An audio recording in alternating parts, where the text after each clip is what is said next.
How do we make a difference? Through hope and optimism, through activism, through engagement.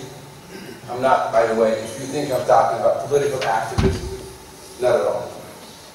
I'm not talking about that at all. I'm talking about you as engaged citizens, as engaged students, because as students, you have an incredible power in your hands. You're the intellectual elite. You're people who can read and write and express yourselves and use technologies in ways that others can't. You have to be the voice of the unheard.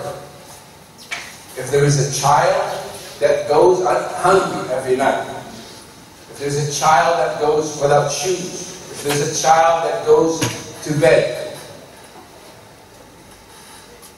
without the conditions that you have, that I have, it hurts me, even though it's not my own child. If there's a senior citizen, a grandfather, a grandmother, that has to choose between medicine and having to pay rent, even if it's not a relative, I feel poor for that. Every one of you should. It may not affect your dreams in the way that you see it, but it sure does. It affects everything that you will do for the next 5 to 10 years. That is being engaged. That is being responsible. That's caring for others.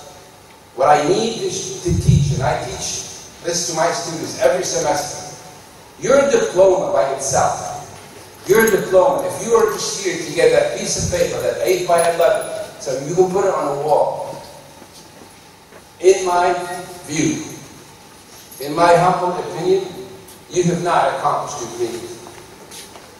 Not if you don't put that diploma to work. Not if you don't help others accomplish their dreams. If all you care about is a nice salary, buying a car, raising a family, great. It's your right to do that.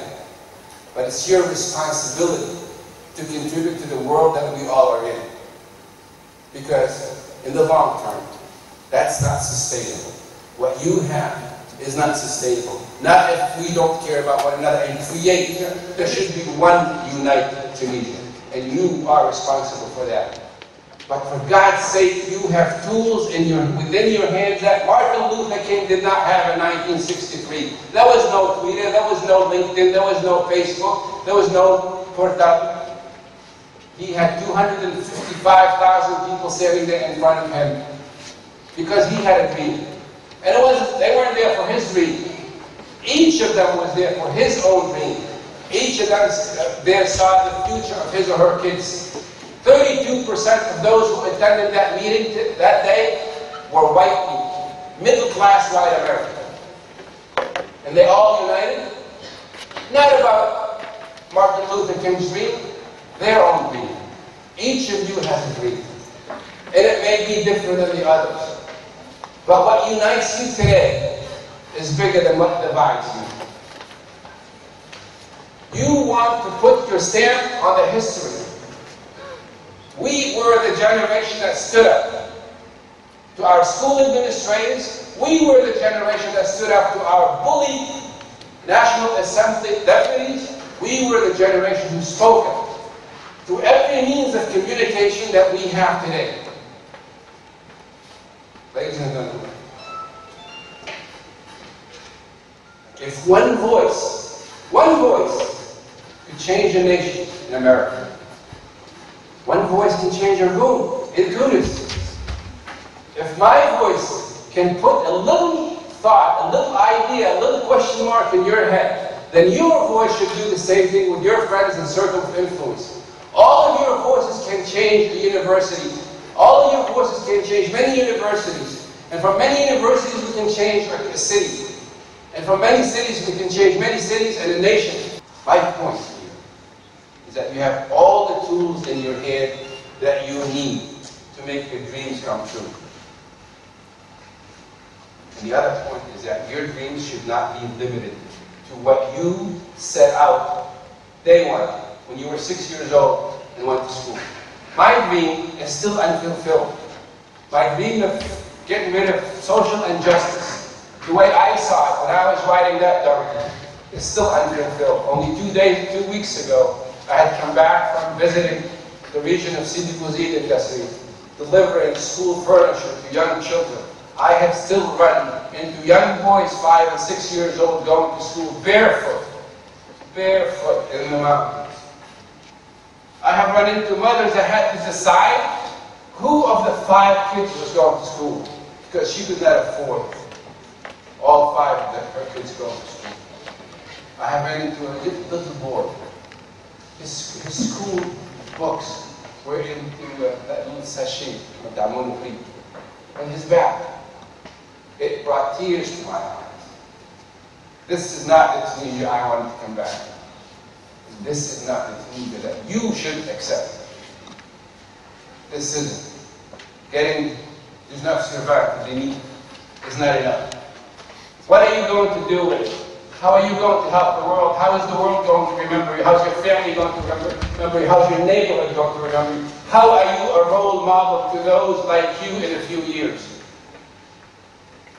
Yes, I have graduated from probably the top university in the world. I am very proud of it.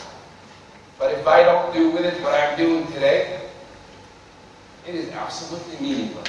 It is, as a matter of fact, it's something that I don't even want to talk about.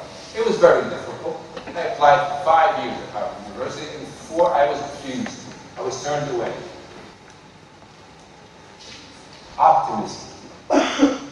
Optimism is what we need to do. I have painted you a picture right now by stressing the importance of your dreams, by stressing that you need to be active and make things happen and not be one of those who ask, gee, what just happened? Make things happen.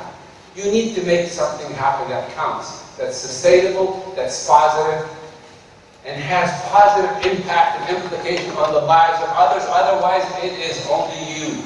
And the world is not made out of you. It's made out of many of you working together. So please, let's not all these barriers that exist between us. Let's not judge who we are, and what she is, and who he is, and where she's from. No, I don't like her. No, because that only makes it easier for our enemies to control us.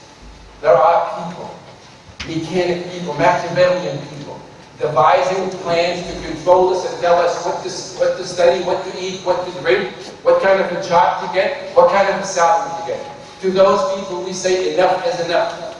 To those people we say we are here to count. By putting hand in hand.